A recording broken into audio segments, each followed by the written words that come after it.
Hi,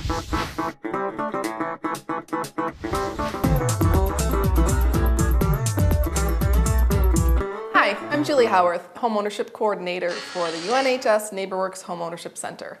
I'm here to talk to you today about some do's and don'ts when buying a home. So you've already crunched the numbers, you've saved the money, and now you're starting to shop for the home. You probably have friends and family and coworkers giving you all kinds of advice to do this, to not to do that.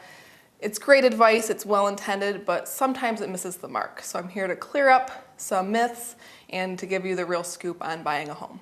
Number one, don't get emotionally invested in a house. Remember, you're buying the structure, not the stuff inside it.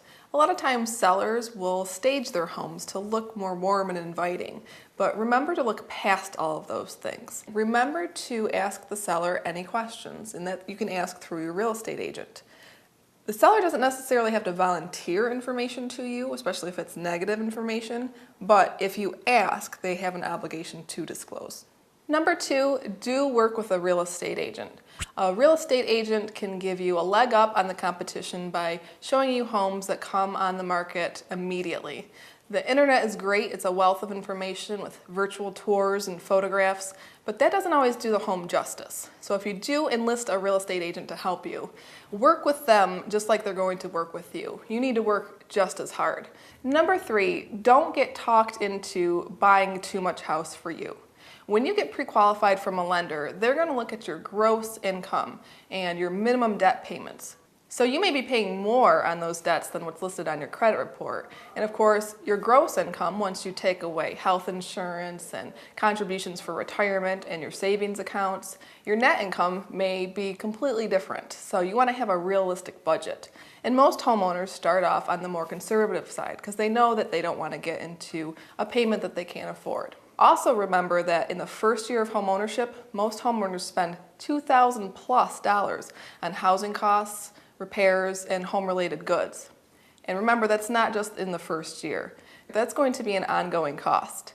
30% of all consumer spending is in the household goods category. That includes your home maintenance, repairs, and things like window treatments and appliances. Number four, do opt for the home inspection from a qualified, licensed home inspector. But remember, just because you don't like what the home inspector says doesn't always mean that you can legally cancel the contract. If the home inspector is bringing up little repairs here and there and you start to notice more and more cosmetic updates that are needed throughout the home inspection and the numbers start to be a little overwhelming, remember that's really not a legal reason to cancel the contract. You gotta figure $1,500 to $2,000 for routine updates and some maintenance to be done. So that's not a dollar amount that's going to get you out of that contract. However, if there's a major structural or mechanical problem with the home, now it's time to talk. And finally, be proactive about your closing. There's a couple things to remember as your closing date nears. The first is that you have 24 hours before the date that you close to view your HUD-1 settlement statement. And it should be similar to the good faith estimate that you got in the very beginning of your loan application process. So you want to compare the two documents. The other thing to remember as your closing date nears is that you get a final walkthrough of the property. Very, very important. Please don't skip it. And you could even bring your home inspector along with you if you'd like.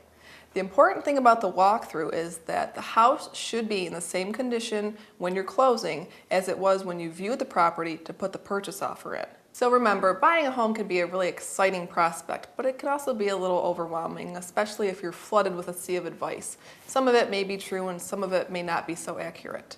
So I've given you my top 5 do's and don'ts. But remember, don't be afraid to come to our homebuyer education class, even if you're at this stage in the game. It's never too late to learn, and we talk about all this and more if you call the Homeownership Center at 724-4197.